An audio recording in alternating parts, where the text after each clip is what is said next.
বুধবার বাঁকুড়া জেলার ইন্দাস বিধানসভার বিজেপির প্রার্থী নির্মল ধারার সমর্থনে কেন্দ্রীয় মন্ত্রী শাহনওয়াজ খান একটি জনসভা করেন। পরে সোনামুখী বিধানসভার বিজেপির প্রার্থী দিবাকর ঘরামির সমর্থনে পাত্রসাহেরে জনসভা করেন তিনি। দুই মঞ্চে বক্তব্য রাখতে গিয়ে তৃণমূল সুপ্রিমো মমতা বন্দ্যোপাধ্যায়কে তীব্র ভাষায় আক্রমণ করেন তিনি। नरेंद्र मोदी ने कभी किसी को छोड़कर काम नहीं किया। अगर गैस का सिलेंडर दिया तो सबको दिया, किसी की जात नहीं पूछी, किसी का धर्म नहीं पूछा। अगर वो इलाज की व्यवस्था की तो सबकी की। अगर उन्होंने हेल्थ कार्ड दिया तो सबको दिया, लेकिन दीदी ने आपको हेल्थ कार्ड लेने नहीं दिया।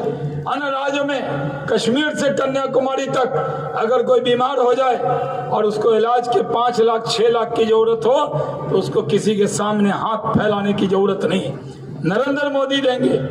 हमारे यहाँ बिहार में कोई बीमार हो जाए उसके इलाज की गारंटी यूपी की, पूरे हिंदुस्तान की लोगों की है, लेकिन वो योजना यहाँ लागू होने नहीं दिया। यह किसानों के अकाउंट में जो पैसा डालते हैं नरेंद्र मोदी जी, दीदी ने यहाँ लागू होने नहीं दिया। पैसा मोदी का नाम बदल के दीदी अपना नाम चमका रही थी। लेकिन भाइयों और बहनों, चिंता मत कीजिए।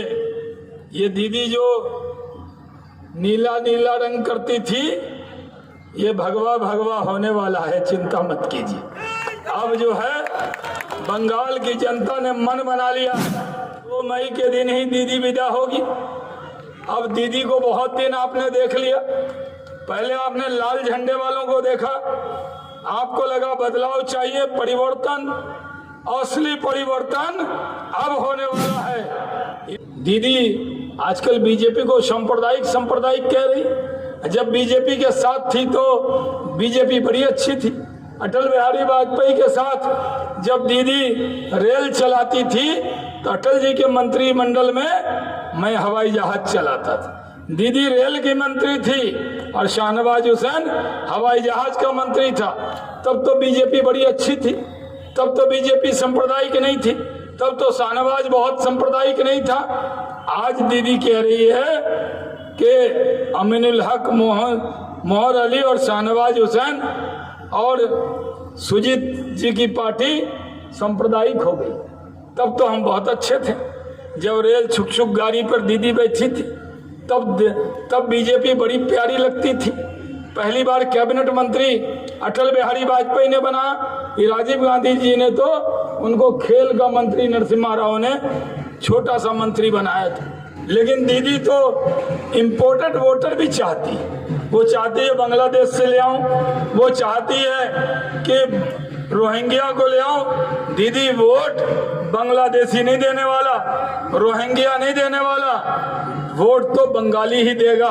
और बंगाल की जनता ने मन बना लिया, सोनार बंगला के लिए एक ही नेता नरेंद्र मोदी के साथ चलना है। इसलिए भाइयों और बहनों, अभी तो चुनाव शुरू हुआ है, अभी तो दीदी का ड्रामा शुरू हुआ है। दीदी तो अभी 2 दिन हॉस्पिटल चली गई, लेकिन दीदी खेला रुका नहीं। आपके हॉस्पिटल जाने से आपका खेला खत्म हो गया। आप हॉस्पिटल गए, इसका मतलब लोगों को पता लग गया कि जैसे मैदान में एक टीम का विसिल बजा दे फुटबॉल का और एक टीम आ जाए, देखो विसिल बजाना फिर से भाई। हाँ देखिए, एक बार रेफरी बजा दे विसिल, एक टीम आ जाए और दूसरी टीम हॉस्पिटल चले जाए तो क्या होगा? जो टीम मैदान में रहेगी उसी को जीता हुआ माना जाएगा। दीदी तो पहले मैदान छोड़कर भाग गई।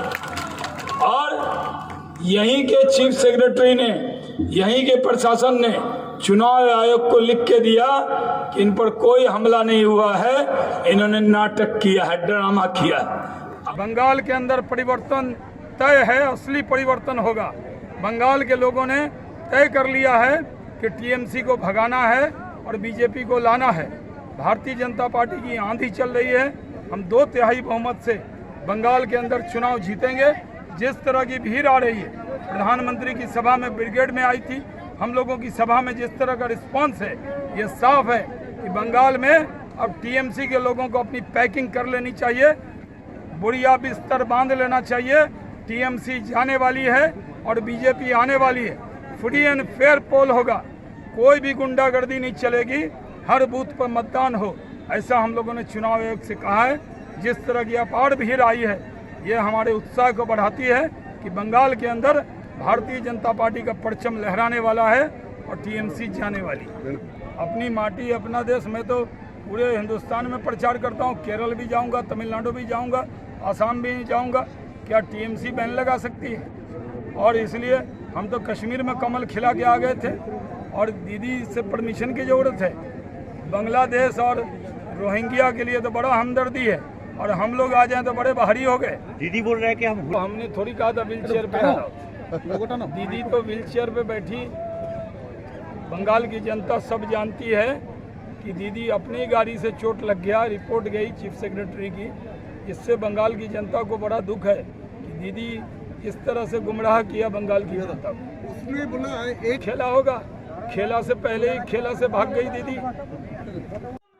বাঁকুড়া থেকে সৈয়দ মফিজুল হুদা রিপোর্ট, নূতন ভোর।